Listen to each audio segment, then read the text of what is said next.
Guys, Sony baru aja rilis WF-1000 XM6 yang pertanda XM5 ini pendahulunya tambah turun harga lagi nih di marketplace. Di video kali ini aku bakalan bahas dua TWS flagship ini yang kalian pasti udah tahu dari judulnya. Di 2026 ini harganya makin masuk akal buat kalian check out. Ada satu hal yang bikin aku penasaran, beberapa sound engineer atau audiophile di YouTube bilang Sennheiser terlalu bassy, Sony lebih pas di tengah. Apa bener kayak gitu? Jadi aku bakalan bedah speknya dulu. Habis itu baru kita masuk ke default sound versus after EQ kayak gimana. Lanjut nanti bahas ANC, mic, dan kenyamanannya. Di akhir aku bakalan bantu kalian pilih mending yang mana. Oke, kita mulai dari Sennheiser Momentum TW4. Pertama, dia udah Bluetooth 5.4 dan support Auracast yang memungkinkan kita connect ke broadcast public audio, contohnya kayak pengumuman bandara atau TV di tempat umum, kayak terhubung ke jaringan wifi gitu. Jujur kalau di Indonesia memang belum kepake ya fitur Auracast ini, tapi memang udah future proof. Jadi kalau nanti ekosistem device makin rame yang support broadcast audio, dia udah ada fiturnya. Terus chipsetnya juga bukan chipset yang ala kadarnya. TW4 ini based on platform Qualcomm S5 Sound Gen 2 yang bawa Snapdragon Sound dan support codec lossless kayak aptX lossless plus LI audio juga. TW4 pakai driver True Response Dynamic Transducer 7 mm. Ukurannya memang kalah sama XM5, tapi tuningnya bisa dibuat enak banget kalau EQ-nya pas. Buat workflow harian, dia support multi-point connect ke dua device sekaligus dan bisa switch source dari aplikasi. Rating IP54 buat debu sama percikan air, dan baterainya diklaim 7,5 jam di earbudsnya. Kalau aku tes sendiri sekitar 7 jam dengan ANC on, total 30 jam sama case. Ada juga wireless charging dan quick charge yang bisa nyelamatin kalian pas buru-buru. Nah, sekarang Sony WF-1000 XM5. Sony hobi bener ngasih nama panjang-panjang. Dari fisik dia lebih kecil dan lebih ringan jauh dibanding XM4. Bahkan secara case juga lebih kecil dibandingin XM6. Jadi lebih enak buat dibawa-bawa. Buat konektivitasnya XM5 ada di Bluetooth 5.3. Kodek utamanya yang paling diincer yaitu LDAC. Terus yang bikin XM5 cocok buat daily use, dia punya dua prosesor, yaitu Integrated Processor V2 dan HD Noise Cancelling Processor QN2E. Yang nggak paham nanti di akhir video kalian bakal paham kok. Untuk drivernya juga bukan driver biasa. XM5 pakai Dynamic Driver X 8,4 mm. Mungkin ini salah satu alasan kenapa kok sound engineer bilang karakter bassnya kerasa, berbobot, dan dewasa. Buat ketahanan baterai, klaimnya sekitar 8 jam ANC on. Tapi kalau aku tes sendiri, surprisingly hampir 9 jam ANC on. Kalau gak pakai ANC bisa sampai 12 jam. Total 24 jam sama case-nya. Dan ada fast charging juga. Water resistance-nya IPX4 buat keringat dan cipratan air. Jadi spek udah tahu, perkiraannya dua-duanya flagship, dua-duanya udah lengkap. Sekarang kita masuk ke bagian karakter suara. Dan aku bakal bedain sebelum EQ sama sesudah EQ kayak gimana. Ada reviewer dan sound engineer yang bilang TW4 itu cenderung bassy dan agak deep. Jadi detail vokal sama instrumen bisa kerasa ketutup kalau dengerin netral tanpa EQ. Terus XM5 sering dianggap lebih netral dan aman. Jadi buat yang biasa V-shape mungkin ngerasa lebih cocok dengan dengerin natural tanpa EQ. Nah, pas aku cobain sendiri, natural tanpa EQ memang bener TW4 bassy.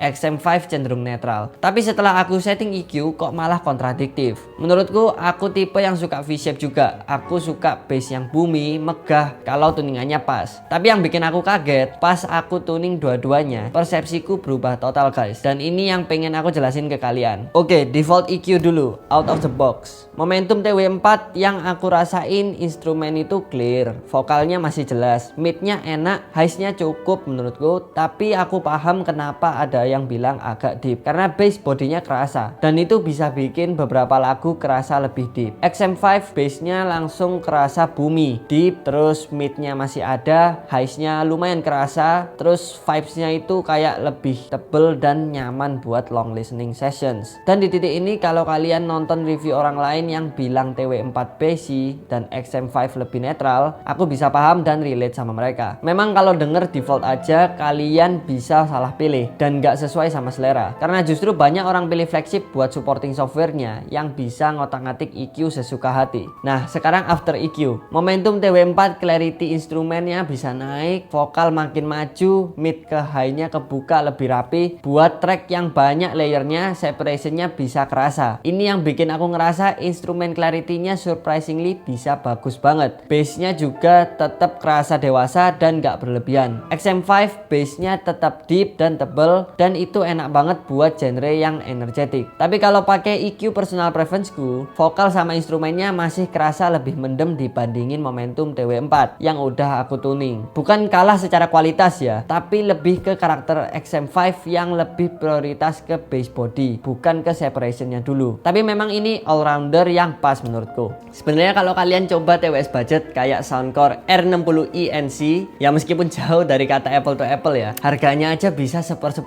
flagship ini. Tapi surprisingly kalau EQ-nya pas, buat orang awam yang suka V-shape, itu aja udah kerasa enak banget guys. Bassnya boomy, megah, ANC-nya juga udah bagus buat kelasnya. Terus fitur di app Soundcore-nya juga lengkap. Ini juga menjawab makanya kenapa kok model kayak R50i NC yang udah pernah aku review itu bisa laku keras banget. Karena buat banyak orang sound V-shape bassy itu yang paling gampang buat disukain dan kerasa megah gitu. Padahal R50i NC kalau dibandingin kakaknya R60i NC, kualitasnya udah beda jauh banget. Bener-bener R60i NC ini enak banget buat harganya yang affordable. Aku sebenarnya juga suka yang kayak gitu. Bedanya kalau aku disuruh milih all-rounder setelah tuning, aku lebih suka karakter yang masih bisa megah tapi nggak terlalu over bassnya dan separationnya pas. Sekarang daily use dari ANC XM5 itu cocok dan kedap banget buat commuting. Ada adaptive ANC, terutama dia paling kedapnya di frekuensi rendah kayak mesin dan road noise. Jadi buat yang di kereta, pesawat atau di kantor ada suara kipas gitu misalnya, dia lebih kedap kalau dibandingin TW4. Tapi ANC TW4 sebenarnya juga udah bagus, sama juga unggul di frekuensi rendah, dan dia juga ada fitur adaptifnya yang bisa otomatis ANC dan transparansi tergantung lingkungan kalian. Buat transparansinya menurutku TW4 menang di sini. Dia lebih clean dan clear dibandingin XM5. Buat call dan meeting, XM5 punya keunggulan di audio processing. Dia bisa terdengar lebih besar volumenya tapi lebih kerasa overprocess dibandingin TW4. TW4 ini oke di indoor, suaranya lebih jernih meskipun volumenya sedikit lebih kecil. Coba dengerin sendiri tes suara ini. Ini hasil suara dari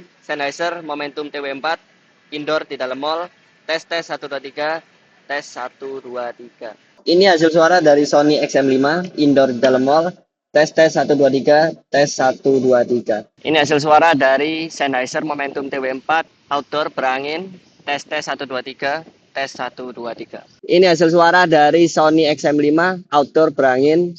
Tes 1 2 3. Tes 1 2 3. Nah ini bagian yang krusial menurutku, kenyamanan ear tips dan desain earbuds. TW4 pakai silikon tips, walaupun tipis dan kadang gampang ngelipet pas masang atau ngelepas, justru ini bisa lebih nyaman buat beberapa orang. Sealnya menurutku udah cukup kedap, jadi kalian masih dapat isolasi tanpa rasa kepala keteken atau pusing. Kalau foam tips bawaan XM5 itu emang lebih secure dan lebih kedap. Cuman di sebagian orang foam bisa bikin tekanan berlebih. Ada yang jadi nyeri, ada yang malah pusing karena kerasa terlalu kedap. XM5 foam tips bisa jadi plus atau minus. Kalau kalian ngerasa foam tips bikin gak nyaman, solusinya bisa ganti ke silikon tips yang cocok. Contohnya di unit review ini, udah diganti jadi silikon tips. Buat desain earbuds, aku tetap prefer desain yang pakai stem jujur aja. Jadi keduanya XM5 dan TW4, kalau misal aku pakai helm atau dipakai tiduran, pasti kurang nyaman dibanding kayak gini. Meskipun XM5 yang lebih unggul di sini, dia nggak semenonjol TW4, tapi tetap kalah enak sama TWS yang model stem kayak AirPods ataupun Soundcore. Oke, sekarang bagian penentuan nih. Kalau aku pribadi setelah nyoba sekitar 2 mingguan, aku prefer XM5 dengan settingan EQ kayak gini. Tapi TW4 juga nggak kalah gacor, cuman beda tipe aja, yang profil suaranya lebih deep. Ini EQ buat TW4. Kalau alternatifnya ada di Bose Quiet Comfort 2 yang belum aku coba ya. Jadi aku nggak bisa ngasih tahu perspektif pribadiku kayak gimana. Tapi ini katanya yang all rounder terbaik di antara semua sekelasnya. Kecuali buat pengguna iPhone atau Apple produk, juaranya ada di AirPods Pro 2 atau 3. Buat kalian yang HP-nya belum support codec kayak LDAC, aptX lossless, LI audio, menurutku mending ambil TWS yang price range-nya di bawah ini aja. Tapi jujur kalau kalian on a budget tapi kok ngiler ngeliat video ini, menurutku ya mending ambil aja Soundcore R60 ENC. Dijamin gak bakal nyesel buat harga segitu real. Ini quality improvement banget dari pendahulunya Soundcore R50 ENC ini. Oh ya, ini juga EQ ku buat R60 ENC.